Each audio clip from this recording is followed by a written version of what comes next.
Durante muitos anos, predominou na comunicação com as pessoas surdas o oralismo, defendido pelo cientista inglês Alexander Graham Bell, o criador do aparelho telefônico. O prestígio de seu defensor no cenário científico da época era tão grande que, em 1880, no Congresso de Milão, os participantes impôs a superioridade da língua falada e votaram pela proibição da língua de sinais como método de educação de surdos, sem nenhuma fundamentação científica. Em decorrência disso, a língua de sinais foram banidas dos ambientes educativos por mais de 100 anos, inclusive das escolas especializadas da língua de sinais, pois estas eram concebidas apenas como um conjunto de gestos, sem estruturas gramatical, uma espécie de representação dramática de gestos. Apesar dessa proibição, o uso das línguas de sinais resistiu e muitos linguistas se dedicaram a estudá-las. O primeiro foi o estadunidense William Stockwell, que na década de 1960 identificou nelas aspectos lexicais e sintáticos típicos de línguas genuínas.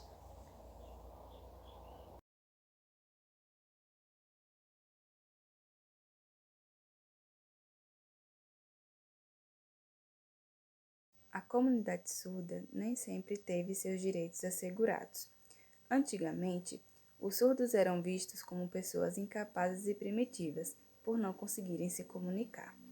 Sendo assim, a ideia de que o surdo não poderia ser educado de jeito nenhum se perpetuou ainda mais. Isso começou a mudar a partir do século XVI, quando diferentes práticas metodológicas acerca da surdez começaram a ser desenvolvidas. Práticas essas como o manualismo, o oralismo e a comunicação total, que é onde entra a língua brasileira de sinais. Oi, meu nome é Mariana. Eu ainda estou aprendendo Libras, apesar de já ser uma língua oficializada no Brasil. A educação inclusiva é escassa em nosso país. Os profissionais nas escolas não sabem o básico. Inclusive, várias crianças surdas deixam de estudar. O espaço pedagógico tem que ser acolhedor, principalmente respeitar as diferenças e capacitar os professores para que o aluno tenha qualidade de vida. Oi, meu nome é Maria Luísa. O meu sinal é esse. Eu estudei Libras há 6 anos atrás. Tive muito conhecimento sobre a comunidade surda, e aí a partir disso eu comecei a entender a importância da inclusão do surdo na comunidade. A Libras é desconhecida pela maioria, e esse é o maior problema da não inclusão. As escolas, elas não oferecem o ensino de Libras e nem tem preparo para ensinar.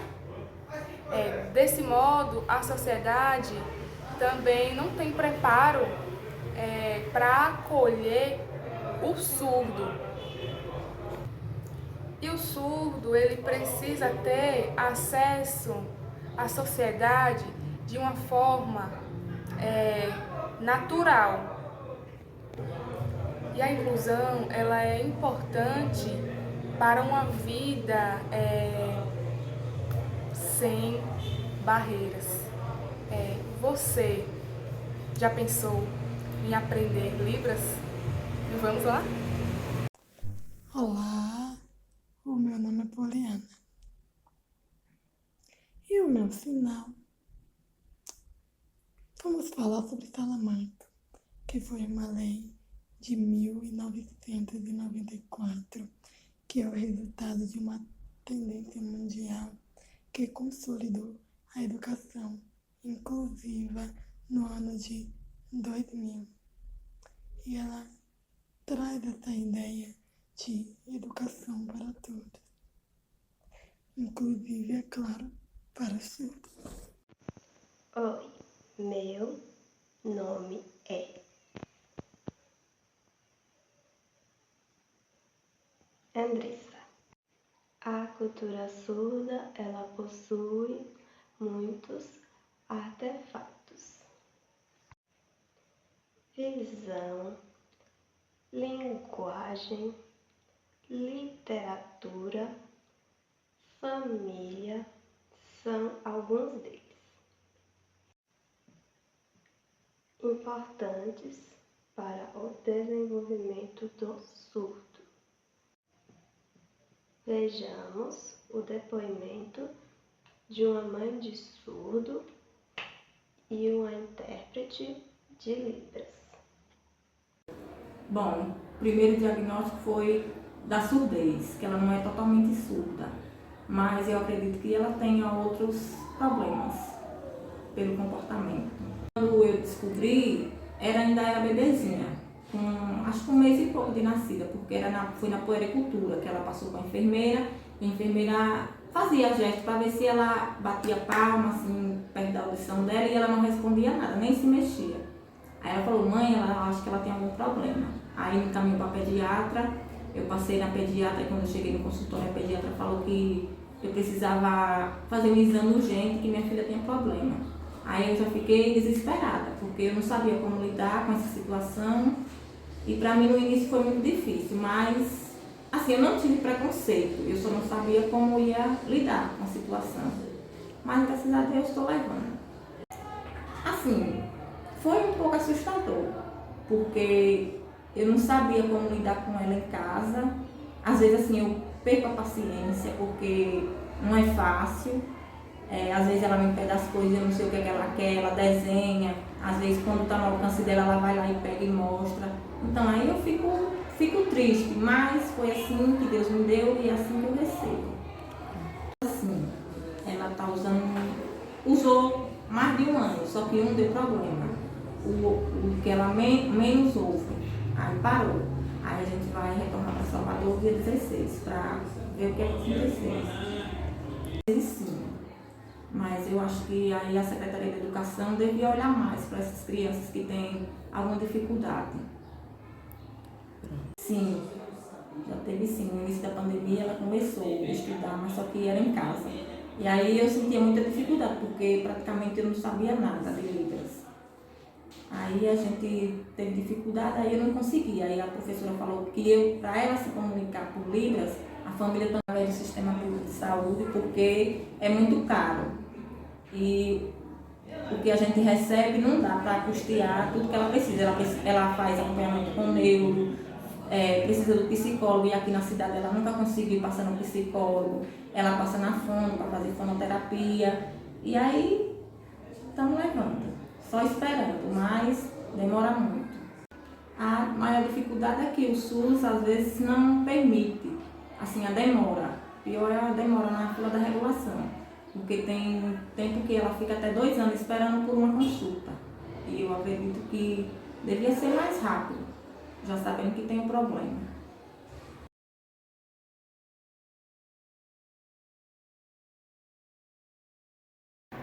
Olá, eu sou Adriana,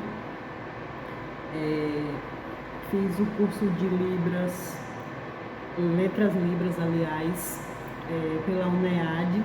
Conheço a Libras desde a minha infância, mas nunca havia tido acesso e tinha vontade de fazer o curso. Então eu saí do curso de pós-graduação na área de linguística para ingressar no da Libras.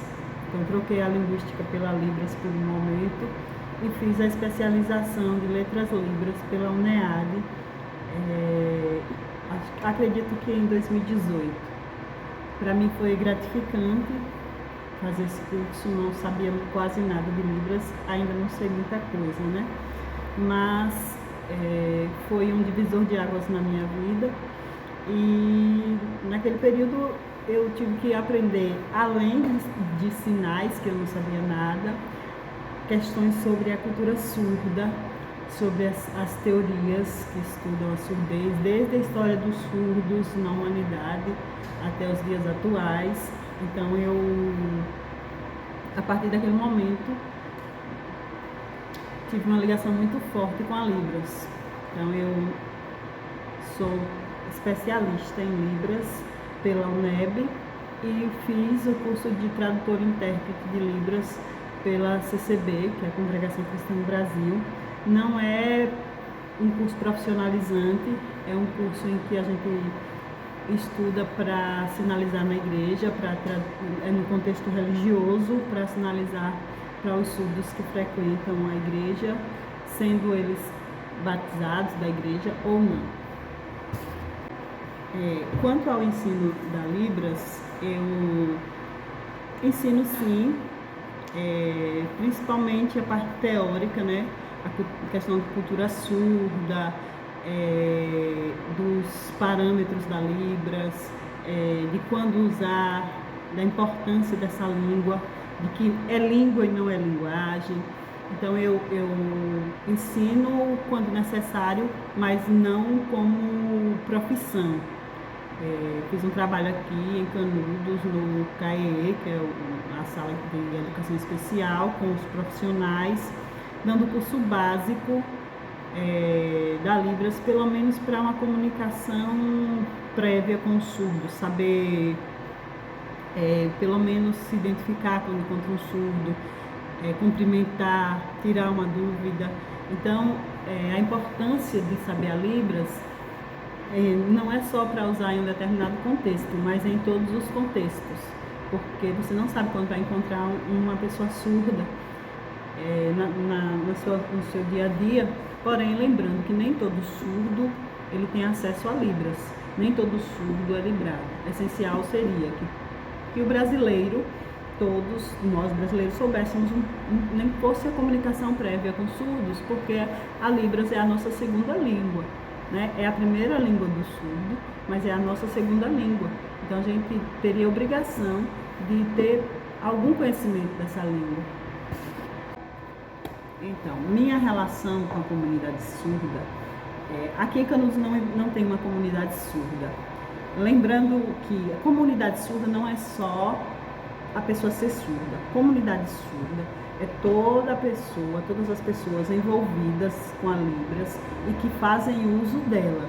A minha comunidade surda é lá de Petrolina, porque foi onde eu fiz o curso de tradutor e intérprete com os professores da CCB, foi Rodrigo e Ramon, e aí eles levavam os surdos também para participarem com quem estava tomando o curso. Então a minha comunidade surda é lá de Petrolina, e eu conheço poucos surdos aqui na região, mas são pessoas que eu sempre que encontro tenho uma excelente relação. Minha relação com os surdos é uma relação de empatia, de amor, de afeto e de responsabilidade, porque não basta você estudar para ganhar seu dinheiro fazendo aquilo, mas você tem que ter uma responsabilidade para com essas pessoas, porque eles já são discriminados, marginalizados, desprezados muitas vezes, tratados como coitados. E as pessoas surdas, elas são pessoas normais, iguais a todos nós, eles não são inferiores a nós e nem menos inteligentes do que as pessoas que não são surdas. Então elas podem levar uma vida como igual a um ouvinte. A diferença de um surdo para um ouvinte é que o ouvinte escuta e o surdo não. Mas do contrário, essa relação com os surdos, para mim, é a mesma relação que eu tenho com os ouvintes. diferença, só que eu tenho a responsabilidade de me comunicar com eles e de ser correto, de não ignorar as situações que eles passam, de defendê-los quando eles precisarem, mas também de orientá-los quando eles precisarem. Então essa relação de intérprete e surdo é uma relação não é só de afetividade, mas é de responsabilidade. Bom, essa pergunta de se eu gosto de ser intérprete, eu gostaria de ser intérprete, né? Eu sou intérprete porque eu fiz a formação, mas eu não interpreto porque eu não tenho muito contato com os surdos. Mas o meu sonho, o meu desejo é ser uma excelente intérprete, ser uma intérprete tão boa que os surdos consigam compreender tudo que está sendo passado na palestra ou na ocasião, em qualquer lugar onde ele estiver, porque o intérprete, ele é um profissional fundamental para que os surdos tenham acessibilidade, seja no hospital, quando ele for passar o médico, seja num show, se ele estiver assistindo, seja numa igreja, num tribunal, em todos os lugares. Os intérpretes são muito importantes para que o surdo tenha comunicação efetiva, para que o surdo se sinta inserido e para que ele entenda a situação que ele está vivendo naquele momento. O intérprete é como se ele representa como se fosse a voz da pessoa surda, porque muitas vezes, e o ouvido da pessoa surda, porque muitas vezes a pessoa surda ela precisa ir ao médico, mas ela não tendo um intérprete e o médico não sabendo Libras, como é que ele vai dizer o que ele sente? Assim como se ele não souber fazer leitura labial, ou se ele não for oralizado, se ele não usar aparelho, como é que ele vai entender o que o médico está dizendo para ele, ou qualquer uma outra pessoa? Então, ser intérprete, além de uma profissão, é uma missão, né? Mas não quer dizer que o intérprete tenha que ter a sensação de posse, de ser dono da vida dos surdos. Os surdos são pessoas independentes, os surdos são pessoas que sabem se virar em qualquer ocasião, desde que ele tenha um intérprete para traduzir para ele, para interpretar para ele aquilo que está acontecendo. Então, eu amo ser intérprete. Então, o maior desafio em um curso de Libras para iniciante é aprender a sinalizar, é aprender os sinais, é descobrir que saber Libras não é só saber o alfabeto, só saber da filologia, que o ABC da Xuxa não é saber Libras, né? Então, começar do zero. Eu ingressei na especialização em Libras achando que era uma coisa e quando estava lá não sabia nada, não sabia sinalizar. Então aí nós formamos um grupo e procuramos as profissionais aí de Euclides da Cunha e fizemos um curso básico de Libras para aprender sinais, para aprender a fazer as atividades da faculdade. Então, essa foi uma das maiores dificuldades para mim, foi aprender a usar as mãos. Mas depois que a gente faz esse processo, aí eu tive mais uma dificuldade, que é usar a Libras, porque saber sinais não é saber Libras, é saber usar Libras, não fazer português sinalizado.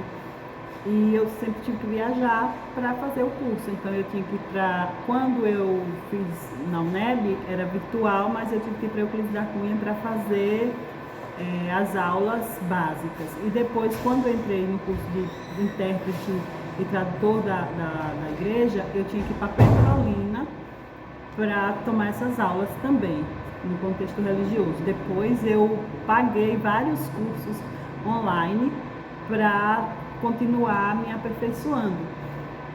Como eu estou fazendo mestrado agora, eu não estou estudando Libras, porque a Libras ela é uma língua que você precisa aperfeiçoar o tempo inteiro, você precisa estar estudando, tendo contato com as pessoas surdas, porque com a cultura surda, porque se você aprendeu os sinais, aprendeu a Libras, mas você não usa, você acaba esquecendo. Mas eu passei bastante dificuldade para aprender, e assim que eu tiver uma possibilidade, eu vou voltar a treinar e fazer algum projeto que envolva a comunidade surda.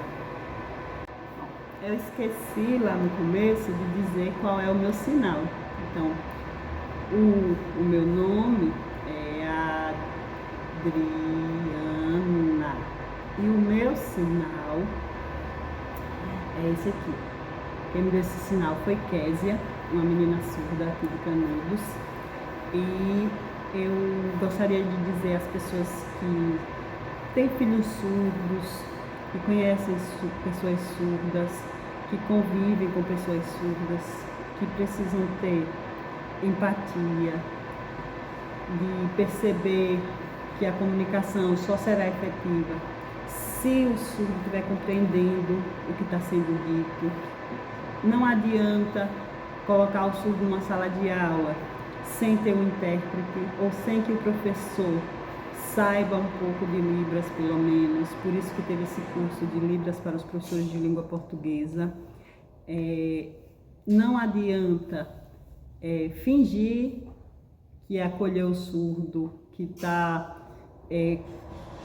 honrando a legislação, cumprindo com o que a lei requer de colocá-lo na escola, se não tiver um profissional ou se toda a comunidade escolar não estiver envolvida com a Libras. Então é importante sim que a gente saiba Libras, mas é importante que o próprio surdo saiba Libras, porque ser surdo não é garantia dele saber Libras, mas o Estado tem que garantir que esse surdo aprenda Libras, porque é a língua dele e é a língua com que ele melhor se comunicará. Então, beijo, Deus abençoe vocês, e eu estou muito prazer, muito feliz em estar falando.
Beethoven compôs essa música e ele estava passando por um processo muito difícil, estava perdendo a audição enquanto ele compunha essa música, e ele estava no auge da sua carreira e, obviamente, ele achou que com esse processo de perda de audição seria o fim da sua carreira brilhante.